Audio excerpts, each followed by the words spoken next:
Learners, আজকে আমি করাবো paper 9 accounting for managerial decision এর 5th chapter cost analysis for managerial decision making. 5th chapter খুবই short, but question আসবে এখান থেকে এক্সামের জন্য। সো আমি তোমাকে 5th চ্যাপ্টারের পুরো কনসেপ্ট ক্লিয়ার করে দেবো। ওকে, সো লেটস স্টার্ট। দেখো, কস্ট মানে হলো খরচ, যেটা তোমার পকেট থেকে বেরিয়ে যাচ্ছে আর পকেটে সেই টাকাটা ঢুকবে না, সেই খরচটাই হচ্ছে কস্ট। ঠিক আছে, তাহলে বিজনেসে যেটা হয়ে যাচ্ছে খরচ কিন্তু সেটা আর ফিরে পাবে না বা কোনোভাবে, সেটা হচ্ছে কস্ট, রাইট? এবারে কস্ট অ্যানালাইসিসটা কি? কস্ট অ্যানালাইসিস মানে হচ্ছে কস্টটাকে অ্যানালাইসিস করা। অ্যানালাইসিস মিন্স সেটাকে পড়ে ভালো করে বোঝা, যে মানে কস্ট ডেটাটাকে ভালোভাবে খুঁটিয়ে নাটিয়ে দেখে বোঝা যে কোথায় ঠিকঠাক ভাবে খরচ করা উচিত ছিল, কোথায় কেমন প্রাইস রাখা উচিত ছিল যাতে ম্যাক্সিমাম প্রফিট পেতে পারতে, কোথায় ইনভেস্টমেন্ট করলে বেস্ট রিটার্ন পেতে পারতে, বা কোথায় কস্টটা কন্ট্রোল করা দরকার ছিল, এত বেশি খরচ কোথায় করা দরকার ছিল না। ঠিক আছে, সেই সমস্ত কিছু জানতে হেল্প করে এই কস্ট অ্যানালাইসিস। সোজাসুজি ভাবে কস্ট অ্যানালাইসিস শুধু প্রফিট, ঠিক আছে, প্রফিট অর্গানাইজেশনের জন্য না, নন প্রফিট অর্গানাইজেশনের জন্য প্ল্যান তৈরি করতে সাহায্য করে। কেমন প্ল্যান? যে ডিসিশন নিতে, মানে ওই কস্ট ডেটাটা পড়ে ম্যানেজাররা যাতে ডিসিশন নিতে পারে যে কোথায় কম খরচ করা উচিত ছিল, কোথায় প্রাইসটা কেমন রাখা উচিত ছিল, কোথায় ইনভেস্ট করলে ম্যাক্সিমাম রিটার্ন পেতে পারতে, এই সমস্ত কিছু, আর কোথায় কস্টটা কন্ট্রোল করা উচিত ছিল, এই সমস্ত কিছু, এই তিনটে মেনলি। ঠিক আছে, এই সমস্ত কিছু জানার জন্য কস্ট অ্যানালাইসিস করতে হয়, খুঁটিয়ে নাটিয়ে দেখতে হয়, এইটাই হচ্ছে কস্ট অ্যানালাইসিস। বোঝা গেল? Next, now the topic is relevant costing. Relevant কস্টিংটা কি? দেখো, রেলেভেন্ট কস্টিং হলো একটা ম্যানেজমেন্ট অ্যাকাউন্টিং এর টেকনিক। ঠিক আছে, ইট ইজ আ টেকনিক যেটা কিনা হেল্প করে ম্যানেজারদের ডিসিশন নেওয়ার জন্য। কেমন ডিসিশন? যে ধরো কোনো প্রোডাক্ট, একটা এক্সাম্পল দিয়ে বোঝাচ্ছি। ঠিক আছে, একটা ছেলে একটা বিজনেস করে, তো সে কেমন বিজনেস করে? পেন বানায়। ঠিক আছে, তো পেনের বিজনেস করে। এবারে সে চিন্তা করলো আমি পেনটা নিজের ফ্যাক্টরিতে বানাবো নাকি আমি বাইরে থেকে কিনবো, কিনে বিক্রি করব। ওকে, সো এখানে আমি বলে দিই, যদি সে পেনটা বানায় তাহলে তার র মেটেরিয়ালস হবে ধরো 10 টাকা, আর লেবার কস্ট হবে ধরো 5 টাকা পার পার পেনের জন্য। ঠিক আছে, আর ফ্যাক্টরি কস্ট কিন্তু, ফ্যাক্টরির যে রেন্ট সেটা 5,000 পার মান্থ, এটা কিন্তু ফিক্সড কস্ট। ঠিক আছে, এটা চেঞ্জ করতে পারবে না, সে সে কিনুক বা বানাক, এটা কিন্তু সে চেঞ্জ করতে পারবে না, বিকজ কিনলেও তাকে ফ্যাক্টরিতে রাখতে হবে, এরকম একটা সিচুয়েশন। হেন্স যদি সে বাইরে থেকে পেনটা কেনে তাহলে তার দাম পড়বে পার পেন 17 টাকা। দেখো, নিজে বানালে 15 টাকা, আর যদি বাইরে থেকে কিনে 17 টাকা। তাহলে সে কি কিনবে, কি করবে, কোন ডিসিশনটা সে নেবে? সে ডিসিশন নেবে যে বানানোটাই ভালো কেনার থেকে, তাই না? এই ডিসিশনটা সে নিল কিভাবে? সে কস্ট অ্যাকাউন্টিং করেই তো এই ডিসিশনটা, কস্ট অ্যাকাউন্টিংটা অ্যানালাইসিস করেই তো ডিসিশন নিল যে কার দাম কত, কি কস্ট পড়ছে, কোথায় কত কি, এটা অ্যানালাইসিস করেই ডিসিশনটা নিল। এই যে ডিসিশনটা নিল, এই ডিসিশনটার সাথে ফ্যাক্টরির যে রেন্ট, ঠিক আছে, 5,000 পার মান্থ, এটার কোনো যায় আসলো? ফ্যাক্টরি রেন্ট তো তাকে দিয়ে যেতেই হবে, সে বাইরে থেকে কিনলেও সে নিজে বানালেও। তাহলে ফ্যাক্টরি রেন্ট যেটা তাকে দিয়েই যেতে হবে, সেটা হচ্ছে ইররেলিভেন্ট কস্টিং, রাইট? কারণ যেটা যায় আসবে না সেটা ইররেলিভেন্ট। আর যদি সে ডিসিশন নিত কিনবে বা ডিসিশন নিত বানাবে, এই যে দুটোর মধ্যে একটা ডিসিশন নিচ্ছে, এই ডিসিশনের ফলে তার প্রফিট লাভে অনেক হ্যাম্পার হচ্ছে, তো তো তার যে সিচুয়েশনটা, যে যে জায়গাগুলো হ্যাম্পার হবে সেটা হচ্ছে রেলিভেন্ট কস্টিং। রেলিভেন্ট কারণ এগুলো যায় আসছে, রাইট? রেলিভেন্ট কস্টিং একটা ডিসিশন নেওয়ার ফলে যখন সিচুয়েশন চেঞ্জ হতে পারে বা না হতে পারে, ঠিক আছে, সিচুয়েশন সেই ডিসিশনটার উপর বেস করে হয়, সেটা হচ্ছে রেলিভেন্ট কস্টিং। আর ওই ডিসিশনটা নেওয়ার ফলে যেই জিনিসগুলো যাই আসবে না, সেগুলো হচ্ছে ইররেলিভেন্ট কস্টিং। বোঝা গেল? চলো নেক্সট পেজ। এবার যে রেলিভেন্ট কস্ট আমরা পড়লাম তার কয়েকটা ফিচার্স আর ডেফিনেশন দেখে নিই। ডেফিনেশনটা সিআইএম এর দ্বারা যে ডেফিনেশনটা দিয়েছে যে রেলিভেন্ট কস্ট সব সময় ম্যানেজারদের ডিসিশনে মানে অ্যাপ্রোপ্রিয়েট ডিসিশন নিতে হেল্প করে, ঠিক আছে। আর এটা একটা ফিউচার কস্ট, এটা ফিউচারে এফেক্ট করে, তাই ফিউচার কস্ট, ওকে। আর ম্যানেজারদের বেস্ট অপশনটা চুজ করতে এটা হেল্প করে, দ্যাটস ইট। আর এর কয়েকটা ফিচার্স যদি আমরা বলি তাহলে সেটা বলতে হবে যে এটা একটা ফিউচার কস্ট। বললাম কেন, এটা ইনক্রিমেন্টাল বা অ্যাভয়েডেবল কস্ট কেন বলছে, কারণ এই কস্টটা ঠিক আছে, এই ইনক্রিমেন্টাল বা অ্যাভয়েডেবল কস্ট কাকে বলছে, এই যে আমি বললাম পেন বানাতে 15 টাকা আর যদি বাইরে থেকে কিনি 17 টাকা, এই যে এই দুটো কস্টের মধ্যে যে ডিফারেন্সটা, 2 টাকার ডিফারেন্স, এটাই হচ্ছে ইনক্রিমেন্টাল কস্ট বা অ্যাভয়েডেবল কস্ট বা ডিফারেন্সিয়াল কস্টও এটাকে আমরা বলতে পারি, ঠিক আছে। আচ্ছা, নেক্সট হচ্ছে effect future cash flow. Yes, যদি আমরা ডিসিশন নিই যে 15 টাকা দিয়ে আমি বাড়ি আমার নিজের ফ্যাক্টরিতেই বানাবো, তাহলে সেটা আমার ফিউচারকে এফেক্ট করছে, ফিউচার ক্যাশ ফ্লোকে এফেক্ট করছে, যে আমার কাছে টাকা আসবে এক্সট্রা করে 2 টাকা করে, যেটা বাইরে থেকে কিনলে 2 টাকা করে আসতো, যাই হোক আমার টাকা আসছে।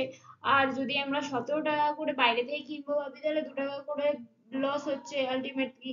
তো সেই সমস্ত কিছু ডিসিশন, ওই যে আমরা ডিসিশনটা নেব যে কোনো একটা ডিসিশন, ওই ডিসিশনটা কিন্তু আমাদের ক্যাশ ফ্লোকে ফিউচারে এফেক্ট করবে, বোঝা গেল।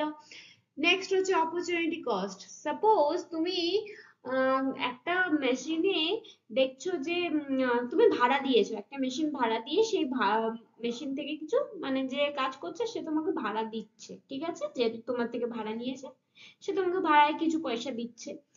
তুমি তারপরে দেখলে যে এই মেশিনটা এবারে তোমার নিজের বিজনেসেই কাজে লাগবে, তুমি তাকে ভাড়া দেওয়া বন্ধ করে দিলে, বললে ডিল ক্যান্সেল, আমার নিজেরই এটা কাজে লাগবে, আমি আর এটা ভাড়া দিতে পারবো না, মেশিনটা ফেরত নিয়ে নিলে, ওকে।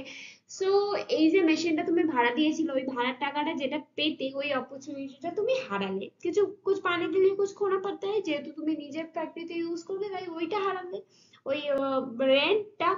তো সেটা হচ্ছে অপরচুনিটি কস্ট, যেটা তুমি একটার জন্য আরেকটা হারাচ্ছ, বুঝে গেল।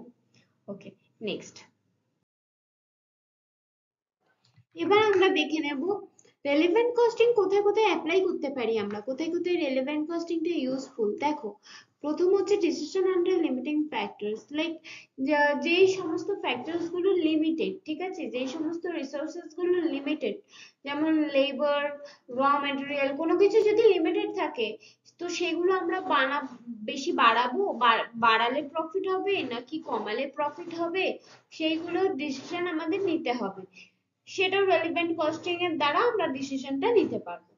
আর কোথায় অ্যাপ্লাই করতে পারবো, যে এই জিনিস মেক অর বাই ডিসিশন, জিনিসটা আমরা বানালে বেশি সুবিধা নাকি অন্য কারোর থেকে কিনে বিক্রি করলে বেশি সুবিধা, তো রেলেভেন্ট কস্টিং অ্যাপ্লাই করে সেখান থেকে আমরা এটাও বুঝতে পারবো যে কোনটাতে বেশি সুবিধা, সেই অনুযায়ী ডিসিশন নিতে পারবো।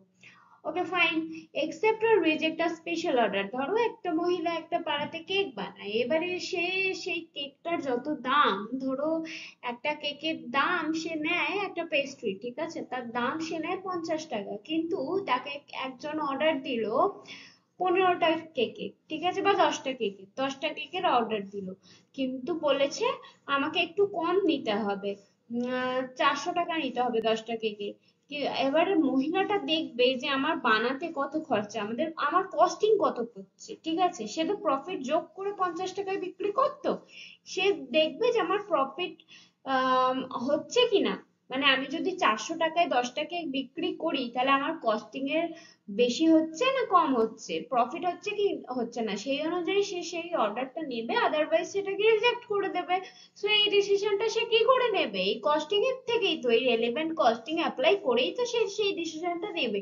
হয়তো সে বোঝে না যে এটা রেলেভেন্ট কস্টিং, বা স্টিল রেলেভেন্ট কস্টিং এক্সিস্ট করছে, কারণ রেলেভেন্ট কস্টিং অ্যাপ্লাই করেই সে কিন্তু এই ডিসিশনটা নিতে পারছে।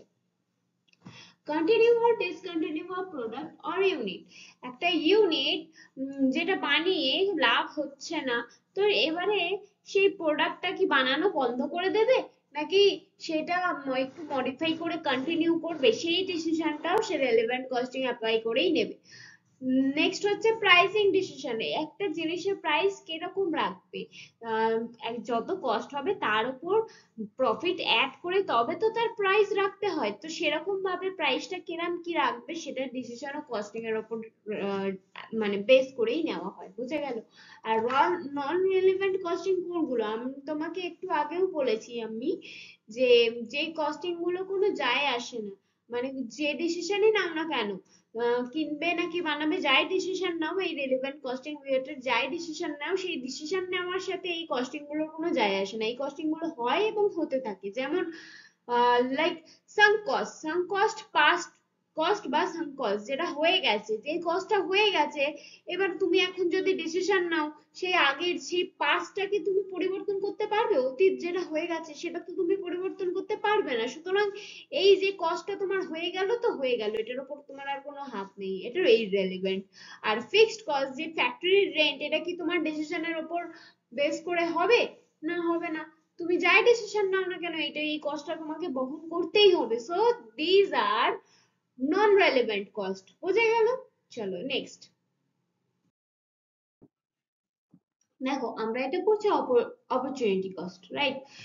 এবার অপরচুনিটি কস্টের মিনিং কি?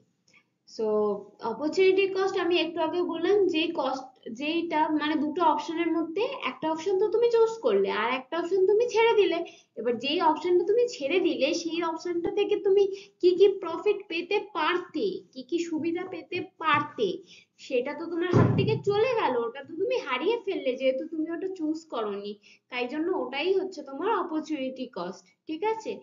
লাইক তুমি চা কফি দুটোই খেতে ভালোবাসো, কিন্তু দুটোর মধ্যে যে কোনো একটা খেতে হবে তোমাকে, দুটোই তোমার সামনে রাখা হলো, দুটোর মধ্যে যে কোনো একটা তোমাকে কনজিউম করতে হবে, খেতে হবে, ঠিক আছে? এবার তুমি চা খেলে তুমি তো কফির টেস্টটা হারাবে, তুমি ওই ওই মজাটা পাবে না, আবার কফি খেলে চায়ের মজাটা পাবে না, যে কোনো একটা মজা তোমাকে হারাতে হবে, তো যেটা হারালে সেটাই হচ্ছে অপরচুনিটি কস্ট, বোঝা গেল? এবারে অপরচুনিটি কস্ট বের করার ফর্মুলা আছে। ফর্মুলা হচ্ছে, একটা হচ্ছে ফরগন অপশন, যেটা তুমি যেতে দিলে, চুজ করলে না, আর একটা হচ্ছে সিও, চুজ অ্যান অপশন, ঠিক আছে? এবারে দুটো মাইনাস করলে যেটা বেরোবে সেটাই হচ্ছে তোমার অপরচুনিটি কস্ট, ঠিক আছে? মানে সাপোজ তুমি আম, একটা টাকা, ঠিক আছে, 10,000 টাকা ইনভেস্ট করে ব্যাংকে যদি ইনভেস্ট করো 4% রিটার্ন পাবে, আর যদি শেয়ার মার্কেটে ইনভেস্ট করো 10% রিটার্ন পাবে, কিন্তু তুমি শেয়ার মার্কেটে ইনভেস্ট করলে না, তুমি ব্যাংকে ইনভেস্ট করলে, এই যে তুমি ব্যাংকে ইনভেস্ট করলে, এটা তোমার চুজ অ্যান অপশন 4, CO4। আর ফরগন অপশন, যেটা তুমি ছেড়ে দিলে, তুমি শেয়ার মার্কেটে ইনভেস্ট করলে 10% রিটার্ন পেতে, তো 10%টা তুমি ছেড়ে দিলে, তাই 10টা হচ্ছে ফরগন, যেটা ছেড়ে দিলে, তাহলে 10 মাইনাস 4, 6 হবে তোমার অপরচুনিটি কস্ট, বোঝা গেল কনসেপ্টটা? ওকে। আর এর ফিচার্স আর ইম্পর্টেন্স কি, যে এর দ্বারা যে এটা ফিউচারের জন্য বেনিফিট, ঠিক আছে, ফিউচারের জন্য এই ডিসিশনটা নেওয়া হয়, বেনিফিশিয়াল ফর ফিউচার, ওকে। আর এটা কম্পেয়ার করতে হেল্প করে যে কোন অপশনটা চুজ করা বেটার, ওটা হেল্প করে। কোন প্রফিটেবল ডিসিশন কোনটা, ওই ডিসিশন নিতে হেল্প করে, বেটার ডিসিশনটা নিতে হেল্প করে, আর অনেকগুলো অপশনের মধ্যে ভালো অপশনটা চুজ করতে হেল্প করে, হলো? আর ফার্স্টটা কি, যে এটা তোমাকে কিন্তু হারাতেও হয় কিছু, কি হারাতে হয়, যেটা তুমি ছেড়ে দিলে সেই কস্টটা তোমাকে হারাতে হয়, অপরচুনিটি কস্টটা হারাতে, মানে ফরগন কস্টটা যেটা, সেটা তোমাকে হারাতে হয়, ঠিক আছে, যেটা তুমি চুজ করলে না। ওকে, ফাইন। তো ফিচার্স ইম্পর্টেন্স এগুলো যদি মনে না পড়ে, ডেফিনেশনটাই ফার্স্টে একটু নিয়ে টানিয়ে লিখে নেবে, একটু হালকা মডিফাই করে ডেফিনেশনটাই লিখে দেবে, ওটাই ফিচার্স আর ইম্পর্টেন্স এর কাজ করবে ফার্স্ট নম্বরে। এবার একটা ফিচার্স বা একটা ডেফিনেশন, একটা ইম্পর্টেন্স লিখলে তো হবে না, আরো কয়েকটা তোমাকে মনে রাখতেই হবে, সো একটা অন্তত লিখতে যাতে পারো, ওই জন্য আমি বলে রাখলাম। ওকে, নেক্সট।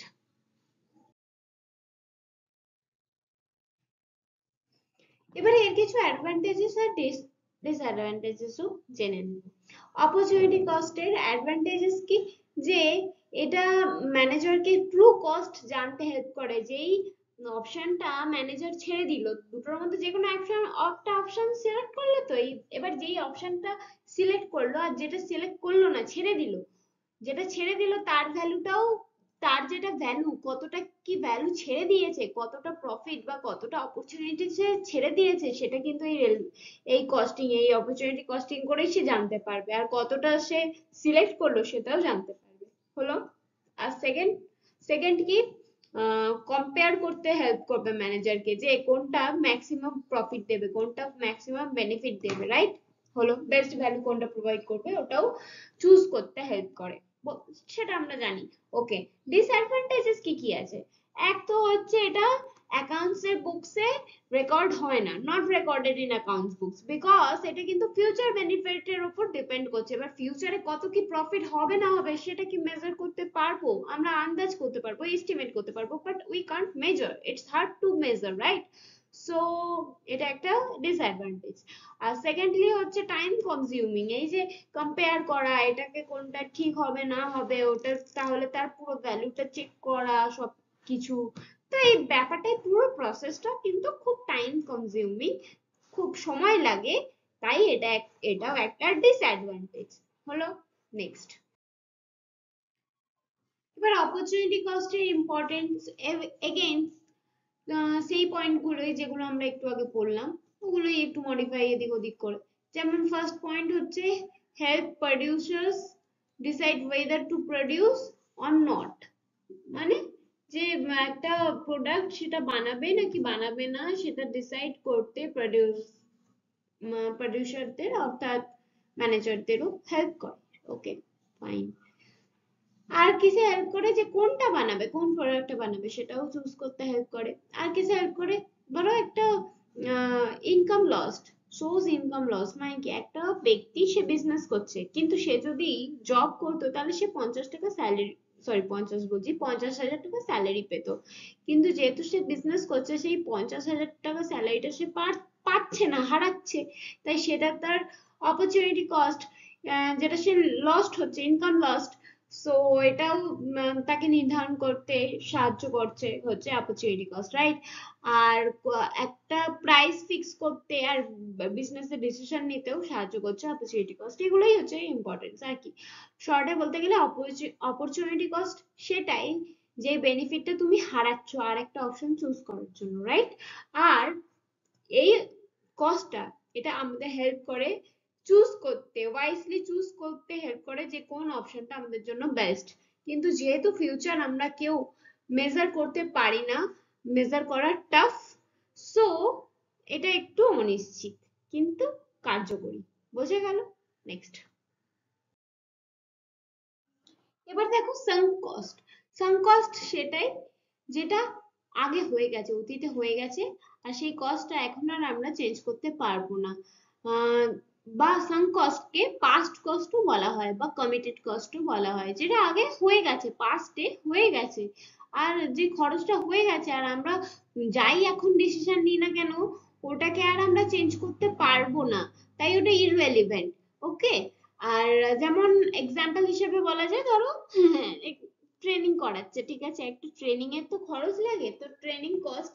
এবার এমপ্লয়ি ট্রেনিং কস্ট, এবার কিছু কিছু বদমাশ এমপ্লয়ি আছে, ট্রেনিং করার পরে আর হায়ারিং বোনাস দিচ্ছে এটসেট্রা, সব দিচ্ছে, সব নেওয়ার পরে হুট করে ছেড়ে দিল, ব্যাস সমস্ত ট্রেনিং কস্ট, হায়ারিং বোনাস, এই কস্ট গুলো কি আর এমপ্লয়ির থেকে ফেরত চাইতে পারবে? পারবে না। তারপরে ওই যে ব্যাগ দেয়, বোতল দেয়, কিচেন দেয়, কফি মগ দেয় জয়নিং এর সময়, এগুলো সমস্ত কিছু কি আর ফেরত নিতে পারবে? ওগুলো তো একটা কস্ট লাগে, কিন্তু এই কস্ট গুলো কি আর ফেরত নিতে পারবে? কারোর থেকে পারবে না। তো এটা হয়ে গেল, হয়ে গেল তো হয়ে গেল, আর এটা চেঞ্জ হবে না যাই ডিসিশন নিক না কেন, তাই এটা হলো সাম কস্ট। বোঝা গেল? এরকমই আরো কিছু example, research expenses, advertising cost, hiring bonus তো বললামই, আর কোনো প্রজেক্টের উপর মানি স্পেন্ড করা হয়েছে, দেন প্রজেক্টটা ক্যান্সেল হয়ে গেল, এই সমস্ত কিছু হচ্ছে সাম কস্ট। ফিচার্স কি, এটা একটা পাস্ট কস্ট, এটা ইররেলেভেন্ট কস্ট, কারণ ফিউচারে যাই ডিসিশন নিই না কেন ফিউচারের ডিসিশনকে এটা চেঞ্জ করতে পারবে না কোনো কিছুকে। আর এটা opposite of relevant cost. Relevant cost যেমন আমরা আমাদের ডিসিশনের উপর নির্ভর করে চেঞ্জ হয়ে যেতে পারে ফিউচার, কিন্তু এই কস্টে যাই ডিসিশন নিই না কেন এই কস্টের উপর কোনো প্রভাব পড়বে না, তাই এটা কি ইররেলেভেন্ট কস্ট। আন্ডারস্টুড?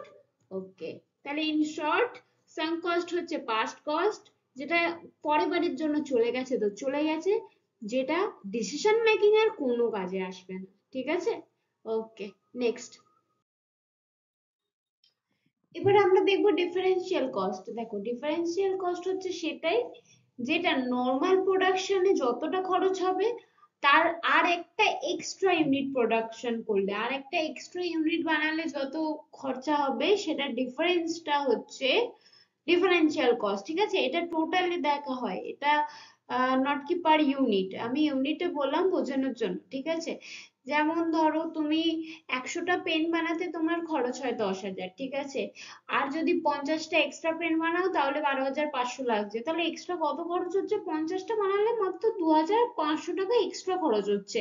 এই যে এই 2,500 টাকা এক্সট্রা খরচ হচ্ছে, এই এক্সট্রা ভ্যালুটাই হচ্ছে তোমার ডিফারেন্সিয়াল কস্ট। এই মাইনাস করে মাইনাসের যে ভ্যালুটা সেটাই হচ্ছে ডিফারেন্সিয়াল কস্ট। বুঝে গেছে যে টোটাল কস্ট আর দুটো অল্টারনেটিভস এর মধ্যে যে ডিফারেন্সটা সেটাই হচ্ছে তোমার ডিফারেন্সিয়াল কস্ট। আন্ডারস্টুড? এর কয়েকটা ফিচার্স আছে যে এটা cost, income and investment data এসবের উপর বেস করে ডিসিশন মেকিং এ হেল্প করে, এন্ড এটা পার ইউনিটে অ্যাপ্লাই করা হয় না, টোটাল কস্টই এটা দেখা হয়। ওকে, আর এটা books of accounts A record করা হয় না, আর এটা এটা ডিফারেন্স, জাস্ট একটা ডিফারেন্স। ঠিক আছে, only the difference from a common basis consider, just difference consider হয়, দ্যাটস ইট, আর কিছু এক্সট্রা কিছু না। বুঝা গেল? তো ডিফারেন্সিয়াল কস্ট কি সেটা আমরা আগের পেজে জানলাম। এবারে ডিফারেন্সিয়াল কস্টটা অ্যাপ্লাই কিভাবে করব, কোথায় কোথায় প্র্যাকটিক্যাল অ্যাপ্লাই হয় সেটা এবার জেনে নেব। ডিফারেন্সিয়াল কস্ট অ্যাকচুয়ালি সেটাই যে আমরা যে ডিসিশনটা নেব সেই ডিসিশনটার ফলে যেই কস্টের ডিফারেন্সটা দেখা যায়, একটা ডিসিশন নেওয়ার ফলে আর একটা ডিসিশন ছেড়ে দেওয়ার ফলে যে কস্টের ডিফারেন্স দেখা যায় সেটাই তো ডিফারেন্সিয়াল কস্ট। এবারে এর অ্যাপ্লাইটা কোথায় কোথায় সেটা দেখে নেব। সাপোজ যেমন এটা ফার্স্ট পয়েন্ট দেখো, অপটিমাম প্রোডাকশন লেভেল। ঠিক আছে, কম্পেয়ার করতে হবে।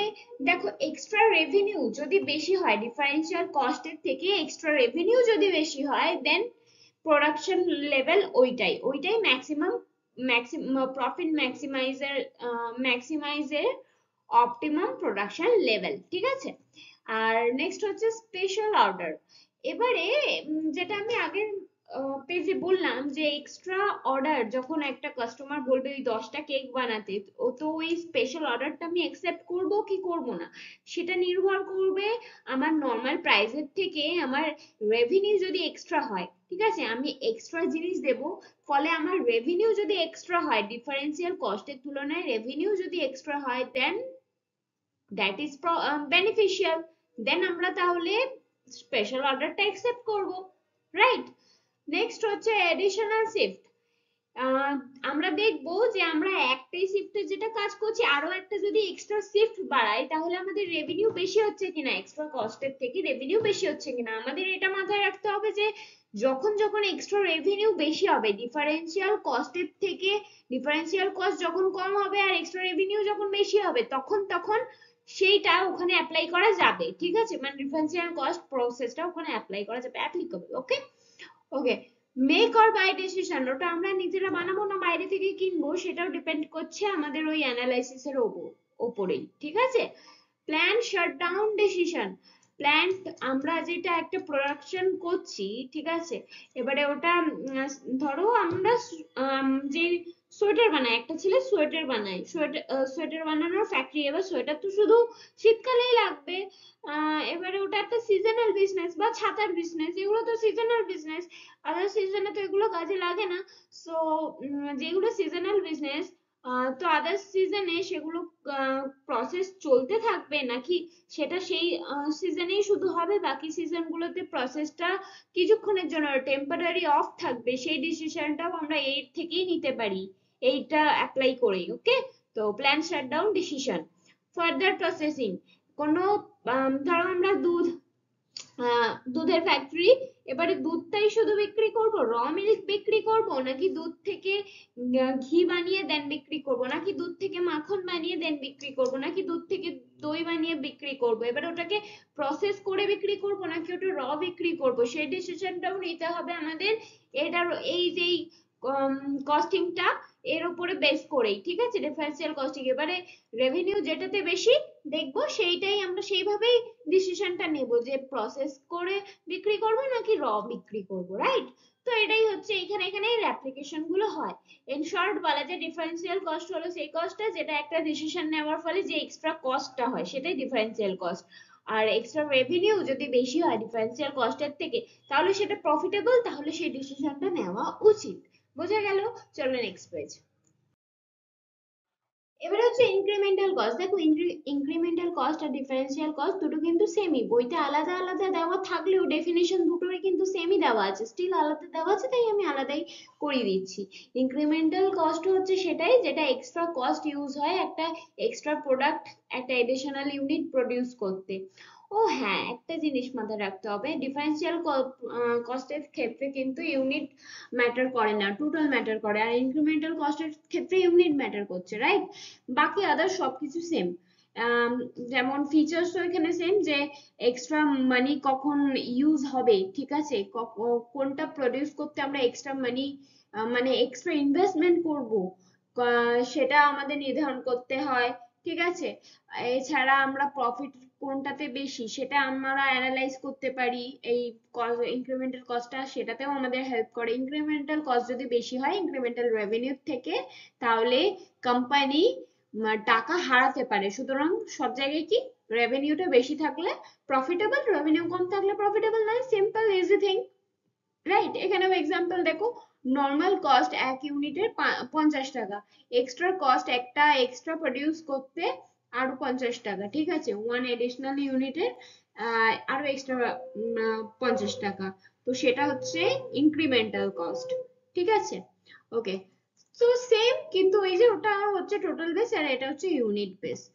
বোঝা না গেলে রিওয়াইন্ড করে দেখো, আর স্পিডটা কমিয়ে দেখো, বাট ভালো করে শোনো, বুঝতে পারবে, ঠিক আছে।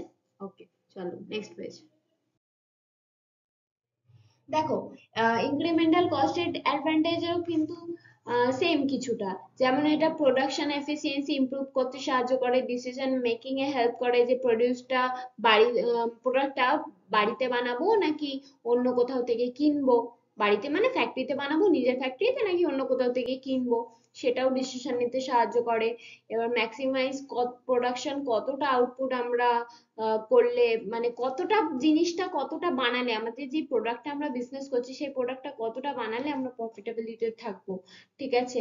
তারপর এইসব ডিসিশন নিতে, প্রাইস কিরম রাখবো, এইসব ডিসিশন নিতে ইনক্রিমেন্টাল কস্ট খুব হেল্প করে, ঠিক আছে। তাহলে ইনক্রিমেন্টাল কস্ট হচ্ছে in short extra cost for additional unit, remember additional unit, যেটা compare with extra revenue, decide profit আর লস, প্রফিট হবে নাকি লস হবে সেটা ডিসাইড করতে হেল্প করে। Okay, next. ডিসিশন মেকিং এ হেল্প করে আরো কিছু কস্ট আমরা জেনে নেব, যেমন ফার্স্ট হচ্ছে ইম্পিউটেড কস্ট, ইম্পিউটেড কস্ট বা নোশনাল কস্ট, ঠিক আছে। এটা কি কস্ট?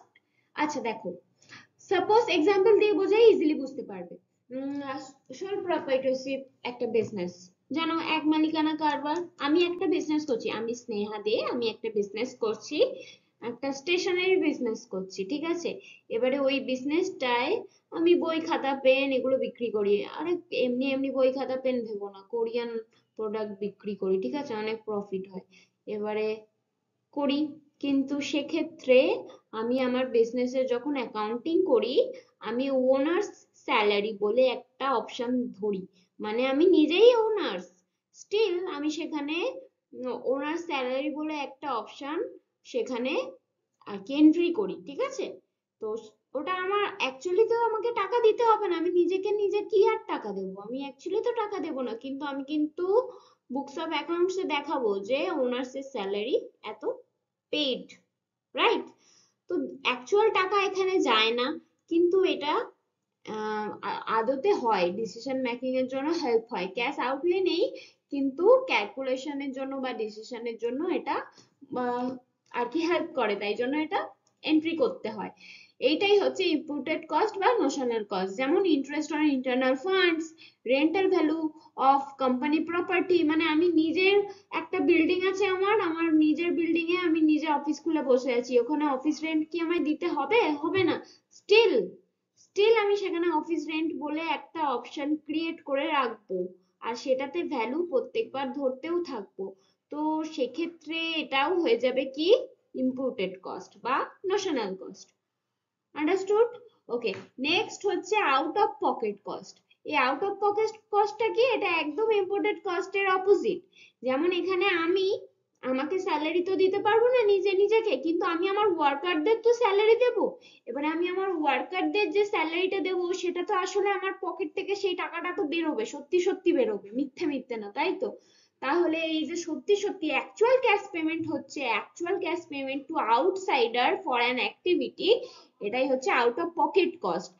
এটার মধ্যে ডেপ্রিসিয়েশন, নন ক্যাশ কস্ট এগুলো ইনক্লুডেড হয় না, এগুলো এক্সক্লুডেড, ঠিক আছে, এগুলো ধরা হয় না। আচ্ছা, আর এটা হেল্প করে প্রজেক্ট কতটা, মানে প্রজেক্ট, একটা প্রজেক্ট ক্যাশ এক্সপেন্ডিচার রিকভার করতে পারবে কিনা সেটা দেখার জন্য এটা হেল্প করে। এক্সাম্পল, র মেটেরিয়াল পেমেন্ট, র মেটেরিয়াল কিনেছি তার জন্য যে পেমেন্টটা করেছি, ওয়েজেস এর জন্য যে পেমেন্ট করেছি, কন্ট্রাক্টর যে ফিস, এটসেট্রা এটসেট্রা, আর যেটা বললাম ওয়ার্কারদের টাকা দিচ্ছি, এসবও স্যালারি দিচ্ছি, এসবও out of pocket cost. Understood? চলো নেক্সট দেখে নি আর কি কি কস্ট আছে। এবার হচ্ছে আরো কিছু কস্ট, যেখানে প্রথমত হচ্ছে ফিক্সড কস্ট, যেগুলো ফিক্সড থাকে, ঠিক আছে, প্রোডাকশন লেভেলের সাথে সেগুলো চেঞ্জ হয় না। যেমন অফিস রেন্ট, রেন্ট কখনো চেঞ্জ হবে? প্রোডাকশন বাড়ালে কমালে চেঞ্জ হবে কখনো না, রেন্ট সেমই থাকবে। তুমি প্রোডাকশন কম করলেও তোমাকে মালিককে রেন্ট সেটাই দিতে হবে, যেটা কথা হয়েছে, রাইট? ওকে, ভেরিয়েবল কস্ট, ভেরিয়েবল কস্ট যেটা চেঞ্জ হতে থাকে প্রোডাকশন লেভেলের সাথে। যেমন তুমি যদি কম প্রোডাক্ট বানাও তাহলে কম মেটেরিয়াল লাগবে, যদি বেশি প্রোডাক্ট বানাও তাহলে বেশি মেটেরিয়াল লাগবে। আবার হচ্ছে সেমি ভেরিয়েবল বা সেমি ফিক্সড কস্ট, যেটা কিছুটা পার্ট ফিক্স থাকে, কিছুটা পার্ট ভেরিয়েবল থাকে। যেমন টেলিফোন বিল, টেলিফোন বিলের কিছুটা মানে একটা চার্জেস বলা থাকে অলরেডি যে এই চার্জেসটা কাটবে, প্লাস কল চার্জেস যেভাবে যত কল হবে যেরাম হবে সেরাম ভাবে কাটা হবে। কিংবা ইলেকট্রিসিটি চার্জেস একটা একটা একটা প্রপার চার্জেস অলরেডি লাগানো থাকে, তার সাথে প্লাস যত ইউজ হয় তত সেই মতো চার্জেস বাড়তে কমতে পারে, ঠিক আছে? তো এটা হচ্ছে এইগুলো হচ্ছে সেমি ভেরিয়েবল বা সেমি ফিক্সড কস্ট। ওকে, আন্ডারস্টুড। আচ্ছা, এবারে হচ্ছে ডাইরেক্ট আর ইনডাইরেক্ট কস্ট। ডাইরেক্ট কস্ট যেগুলো আমরা ইজিলি ট্রেস্ট করতে পারবো যে একটা প্রোডাক্ট বানাতে কতটা কি। আচ্ছা, ধরো আমি একটা জামা বানাবো, আমার একটা জামা বানাতে 2 মিটার কাপড় ইউজ হয়েছে। এই একটা ইউনিট জামা বানাতে 2 মিটার কাপড় মানে আমার লেগেছে কাজে, ঠিক আছে? সেটা আমি ট্রেস করতে পারছি তো, যে একটা ইউনিট জামা বানাতে আমার 2 মিটার কাপড় লেগেছে, এটা আমি ট্রেস করতে পারছি, মানে নির্ধারণ করতে পারছি। আর কিন্তু ইনডাইরেক্ট কস্ট যেটা আমরা ট্রেস করতে পারবো না, যেমন আমি একটা ইউনিট জামা বানাতে কতটা ইলেকট্রিসিটি চার্জেস খেয়েছি, কতটা ইলেকট্রিসিটি লেগেছে আমার, এটা কি আমি মানে ট্রেস করতে পারবো? কিংবা আমি মেশিনটা কতক্ষণ চালিয়েছি, আম, মানে কতক্ষণ চালিয়েছি হয়তো সেটা টাইম হিসেবে করতে পারবো, স্টিল আমার কতটা এনার্জি ওতে ইউজ হয়েছে এইগুলো কি ট্রেস করতে পারবো? বা কতটা ফুয়েল লেগেছে কোনো কিছু প্রোডাক্ট বানাতে, এগুলো ট্রেস করা যায় না, তো এগুলো হচ্ছে ইনডাইরেক্ট কস্ট। ওকে, যেগুলো আমরা নির্ধারণ করতে পারি না, যে একটা ইউনিট বানাতে কতটা লেগেছে, এটা যেটা বুঝতে পারি না সেটা হচ্ছে ইনডাইরেক্ট কস্ট। বোঝা গেল? নেক্সট আরেকটা হচ্ছে শাটডাউন কস্ট, সেই কস্টটা যেটা তুমি যদি প্রোডাক্ট বানানো বন্ধ করে দাও তবু তোমাকে পেইড করতে হবে, ডিপার্টমেন্ট ক্লোজ করে দিলেও সেই কস্টটা পেইড করেই যেতে হবে। মানে মোস্টলি ফিক্সড কস্ট যেটা তোমাকে পে করে যেতেই হবে, তুমি যদি বন্ধ করে যেতেই হবে, মানে যতক্ষণ ওটা থাকবে, ঠিক আছে? তুমি প্রোডাক্ট বানানো বন্ধ করে দিলেও, শাটডাউন করে দিলেও পে করতে হবে তোমাকে। এটা হচ্ছে শাটডাউন কস্ট। ওকে, নেক্সট। নেক্সট আর কিছুই না, থ্যাংক ইউ ভেরি মাচ আমার পুরো ভিডিওটা এত মনোযোগ দিয়ে ভালোভাবে দেখার জন্য। আর তুমি যদি এটা থেকে একটু উপকৃত হয়ে থাকো তাহলে কাউকে শেয়ার করে দাও। এত কষ্ট করে বানিয়েছি, একটা লাইক তো করেই যেতে পারো, আর একটা কমেন্ট। ওকে, টাটা, সবাই ভালো থেকো আর এক্সাম ভালো করে দিও।